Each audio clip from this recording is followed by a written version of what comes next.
Personal finance opinions YouTube channel में एक और वीडियो में आपको खुशामदीद। आज की वीडियो कैप्को के एनुअल रिजल्ट्स के हवाले से है। कैप्को पाकिस्तान स्टॉक मार्केट में पावर सेक्टर की एक बड़ी ही जानी पहचानी और मशहूर कंपनी है। हमारे इस चैनल के बहुत से सब्सक्राइबर्स ने बार बार ये सवाल किया था कि कैप्को के हवाले से वीडियो बनाई जाए, तो मैं वेट कर रहा था कि कैप्को अपने रिज़ल्ट्स अनाउंस करे तो उसके बाद कैप्को के हवाले से वीडियो बनाकर उसके रिज़ल्ट्स को एनालाइज किया जाए। इस वीडियो में ना सिर्फ ये कि कैप्को के रिज़ल्ट्स को हम एनालाइज करेंगे, बल्कि साथ साथ कैप्को की डिविडेंड और अर्निंग्स के हवाले से जो हिस्ट्री है पास्ट में, उसको भी हम डिस्कस करेंगे। और साथ साथ मैं आपको ये भी बताऊंगा कि अगर आज की प्राइस में कैप्को के आप 1 लाख रुपए के शेयर्स लेते हैं तो तकरीबन कितना डिविडेंड आपको मिल सकता है। कैप्को के रिज़ल्ट जो कि अनाउंस हुए फॉर द ईयर एंडिंग 30 जून 2022, उसके ऊपर अगर हम नज़र डालें तो इस कंपनी ने 40% का डिविडेंड अनाउंस किया है, जो कि बनता है ₹4 with a face value of 10। और इससे पहले भी इस फाइनेंशियल ईयर के लिए ये कंपनी 40% डिविडेंड अनाउंस कर चुकी है और वो डिविडेंड ऑलरेडी मिल चुका है शेयर होल्डर्स को। तो टोटल अगर हम इस फाइनेंशियल ईयर के लिए देखें तो इस कंपनी ने ₹8 का डिविडेंड दिया है, जो कि एक अच्छा डिविडेंड कहलाएगा। बुक क्लोजर डेट अगर हम इसकी देखें तो वो बनती है 21 अक्टूबर 2022, जबकि एक्स डेट बनती है 19 अक्टूबर 2022। इस लिहाज से जो स्पॉट डेट है वो 18 अक्टूबर 2022 है। अगर आप 18 अक्टूबर या उससे पहले इस कंपनी के शेयर्स लेते हैं या आपके पास ऑलरेडी शेयर्स हैं और उनको होल्ड रखते हैं, तो आप इस कंपनी के आज के अनाउंस करदा रिजल्ट्स के बेस पे डिविडेंड के लिए एलिजिबल होंगे। इस वक्त जब ये वीडियो मैं बना रहा हूँ तो कंपनी के शेयर की प्राइस है ₹31.88। इस लिहाज से जो कंपनी का डिविडेंड यील्ड है वो 25.1% है फॉर द प्रीवियस 12 मंथ्स। जबकि आज की डेट में अगर आप 1 लाख रुपए के शेयर्स ख़रीदते हैं इस कंपनी के, तो आपको जो डिविडेंड मिलेगा वो तकरीबन 12,500 रुपये मिलेगा। ये जो अमाउंट मैं बता रहा हूँ ये बिफोर टैक्स है। ऑब्वियसली जो भी फाइलर्स हैं या नॉन फाइलर्स हैं तो उस पर 15% या 30% based on their FBR status उनके ऊपर टैक्स भी अप्लीकेबल होगा, और वो टैक्स डिडक्ट होकर ही जो बकिया अमाउंट है वो आपके अकाउंट में क्रेडिट की जाएगी। तो इस लिहाज से आप अपने अपने केस में देख सकते हैं, if you are a filer तो 15% और if you are a non filer तो 30% टैक्स आपके ऊपर अप्लीकेबल होगा। अब हम कैप्को के जो फाइनेंशियल रिजल्ट्स हैं उनको थोड़ा सा एनालाइज कर लेते हैं बेस्ड ऑन द नंबर्स। ये जो एनालिसिस है ये कंपैरेटिव होगा with the numbers for the year ending June 30 2022 and June 30 2021।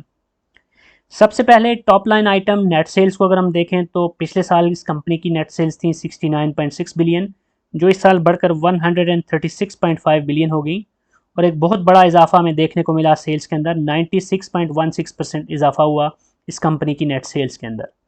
उसके बाद अगर हम ग्रॉस प्रॉफिट देखें तो पिछले साल ये था 5.25 बिलियन, जो इस साल बढ़कर हुआ 8.53 बिलियन। यहाँ पर जो इजाफा है वो 62.49% है। तो सेल्स के अंदर जहाँ 96% इजाफा हुआ है, तो उसके मुकाबले में ग्रॉस प्रॉफिट में जो इजाफा है वो 62.49% है। इसका मतलब है कि कंपनी को इस साल जो कॉस्ट ऑफ सेल्स हैं वो पिछले साल के मुकाबले में ज़्यादा बियर करना पड़ी है। उसके बाद अगर ऑपरेटिंग प्रॉफिट देखें हम, तो पिछले साल जो कंपनी का ऑपरेटिंग प्रॉफिट था वो 17.5 बिलियन था, जो इस साल बढ़कर 19.8 बिलियन हुआ। यहाँ पर आप देख सकते हैं कि ग्रॉस प्रॉफिट से ज़्यादा है इस कंपनी का ऑपरेटिंग प्रॉफिट। इसकी रीज़न ये है कि जो एडिशनल इनकम है वो अच्छी खासी इस कंपनी को मिली है पिछले साल भी और इस साल भी, जिसकी वजह से इनका जो ऑपरेटिंग प्रॉफिट है वो ग्रॉस प्रॉफिट से ज़्यादा है। लेकिन अगर हम कंपैरेटिव टर्म्स में देखें तो पिछले साल के मुकाबले में इस साल जो इनका ऑपरेटिंग प्रॉफिट है उसमें जो इजाफा है वो सिर्फ 13.5 बिलियन का है, डिस्पाइट द फैक्ट कि इनकी जो ग्रॉस प्रॉफिट में इजाफा था वो 62% था और सेल्स में इजाफा 96% था। इट मीन्स कि जो इनकी जो ऑपरेटिंग प्रॉफिट है उसमें उतना ज़्यादा इजाफा नहीं हुआ। जो सेलिंग एडमिनिस्ट्रेटिव कॉस्ट होती हैं वो ज़्यादा रहीं, जबकि जो एडिशनल इनकम है वो इनको मिली लेकिन पिछले साल के मुकाबले में इस साल कम रही। इसके बाद जो प्रॉफिट बिफोर टैक्स है उसको अगर हम देखें तो पिछले साल इनका जो प्रॉफिट था वो था 14.4 बिलियन, जो इस साल बढ़कर हुआ 15.5 बिलियन। तो यहाँ पर हम देख सकते हैं कि जो इजाफा है वो 7.7% का है। तो यहाँ भी हमें नज़र आ रहा है कि ऑपरेटिंग प्रॉफिट की जो इजाफे की परसेंटेज है उसके मुकाबले में बिफ़ोर टैक्स जो प्रॉफिट है उसमें इजाफा इतना ज़्यादा नहीं है। इट मीन्स के फाइनेंशियल कॉस्ट जो है वो भी इस साल कंपनी को ज़्यादा बियर करना पड़ी, which is in the form of interest to be paid for the loans. इसके बाद नेट प्रॉफिट अगर हम देखें तो पिछले साल इस कंपनी का नेट प्रॉफिट था 10.2 बिलियन, जो इस साल कम होकर 9.8 बिलियन रह गया। और ये हमें इस चीज़ को इंडिकेट करता है कि जो इनके नेट प्रॉफिट में डिफरेंस है पिछले साल के मुकाबले में, वो डिक्लाइन नज़र आ रहा है 3.28% का, which is because of the heavier taxes that had to be paid by the company in this financial year. ये जो हाईएस्ट इनको हायर टैक्सेस पे करने पड़े इस साल, और बाकी भी जो बहुत सारे factors including higher cost of sales, और फिर जो एडिशनल इनकम है वो भी कंपैरेटिवली कम होना, फाइनेंशियल कॉस्ट भी इस साल ज़्यादा होना, इन सारे फैक्टर्स की वजह से अगर हम ईपीएस देखें तो वहाँ पर हमें नज़र आ रहा है कि पिछले साल इनकी ईपीएस 11.62 थी, जो इस साल मार्जिनली कम हुई 11.24 रह गई।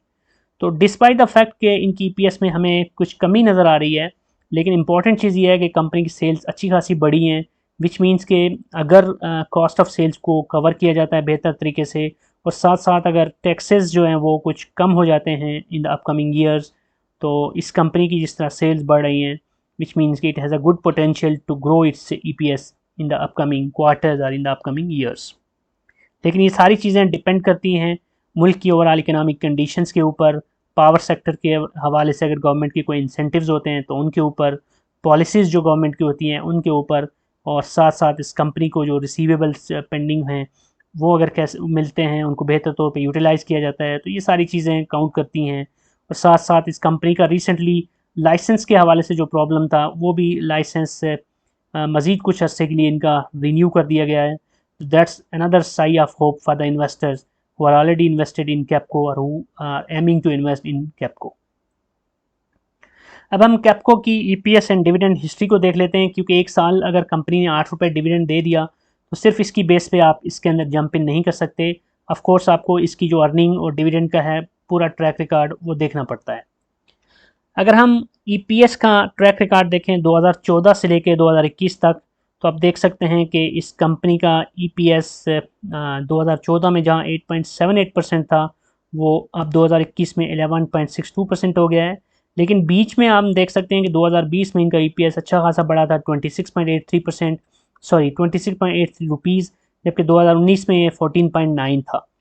तो बेसिकली वी कैन से कि most of the times 10 rupees के आसपास रहा है इनका ईपीएस।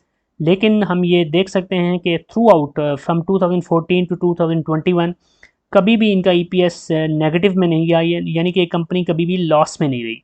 सो पॉजिटिव रिजल्ट्स ही आते रहे इस कंपनी के। So that's a positive point attributed to this company.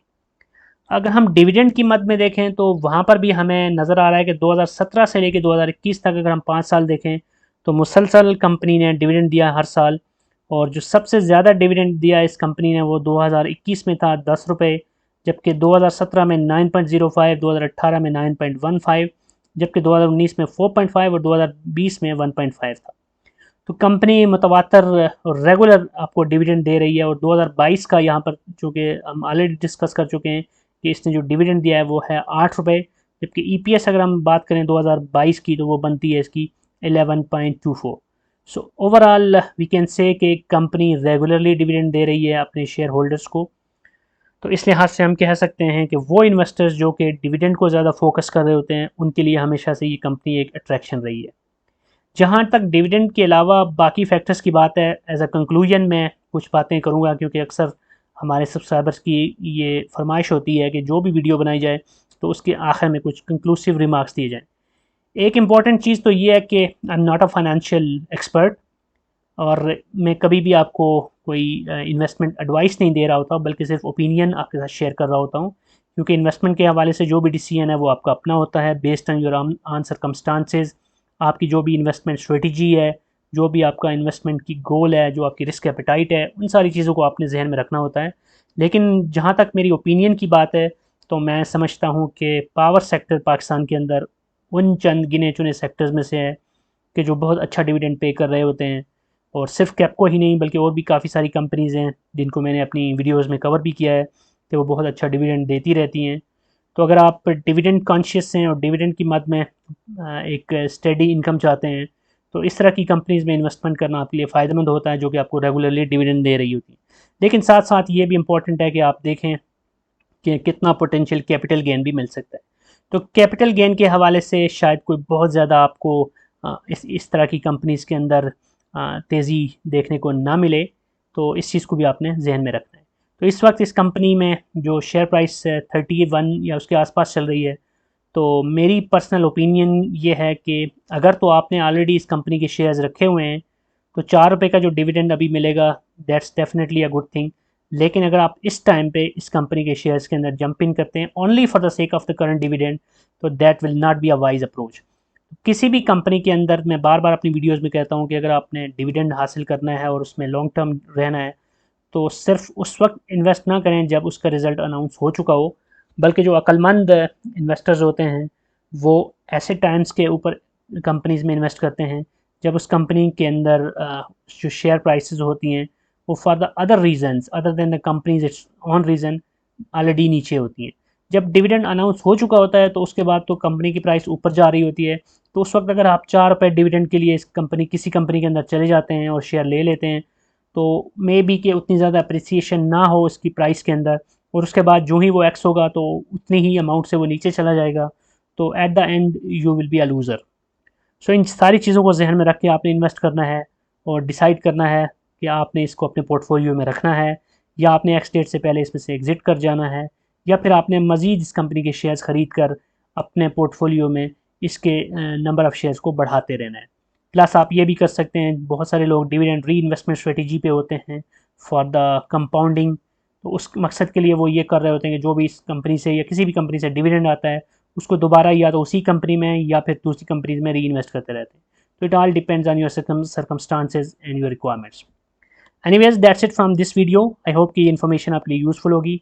अगर आपका कोई भी क्वेश्चन है तो उसको आप कमेंट सेक्शन में लिख सकते हैं, और अगर आपको ये वीडियो पसंद आई है तो चैनल को सब्सक्राइब करना और वीडियो को लाइक करना मत भूलिएगा। Thank you very much.